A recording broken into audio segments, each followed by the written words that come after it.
باس لە بەشێک لە بەرهەمی هونەرمەندانی دیار و دەنگخۆشەکەم و با هونەرمەند ئەمە سعید کووردا دەست پێ یەکەم کە دیارە لە ئێستا نوێترین بەرهەمی خۆی بە ناوی زەردەخەنە بڵاو کردوتەوە لە ڕێی چاوپێکەوتنی ماوەیەک لەمەوبەر لە ڕێ پرۆگرامی کورسات مەگەزین و ئاماژەی بۆ کرد کە کلیپەکە تەواو بوو بەڵام لەگەڵ تەواوبوونی کلیپەکە هێشتا خۆی نەیبینی بوو بەڵام یەکێکە لە کلیپە هەرە جوانە تایبەتەکان و شعری ئەم بەرهەمە لە نووسین یەکێک لە شاعیر و قەڵەمە جوانەکانی نێو ئەدەبیات مامۆستا ساڵح بێچارە و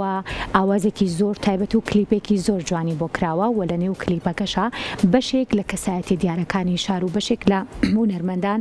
بوونیان هەیە و ڕۆڵەگەڕن ئەم بەرهەمە پێشکەشکراوە بە کورسات مەگەزین ئێمەش لێرەوە پێشکەشی ئێوەکەین فەرموون بینەری بن.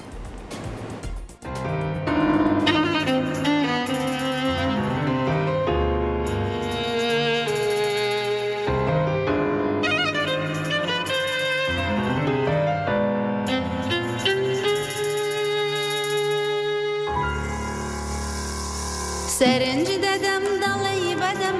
فریشتەوە پێدەکەنی گەچی بە یەک بزەی. هونەرمەند ئەمەل سعید کوردان نوێترین بەرهەمی بەناوی زەردەخەنە بڵاو کردەوە کە وەنراوەی شاعری ناودار ساڵح بێچارە و لەلایەن عومەر عەبدوڵڵاوە کاری ئاواز و موزیکی بۆ ئەنجام درراوە و ئاسۆ جەمال موختار کاری بەرهەمهێنانی ڤیدیۆ کلیپەکەی ئەنجام داوە و هەر لەگەڵ بڵاوبوونەوەی کلیپەکەشدا و هونەرمەندە بەرهەمەکەی پێشکەشی کورسات مەگەزین کرد فەرموون پێکەوە بینەری بین.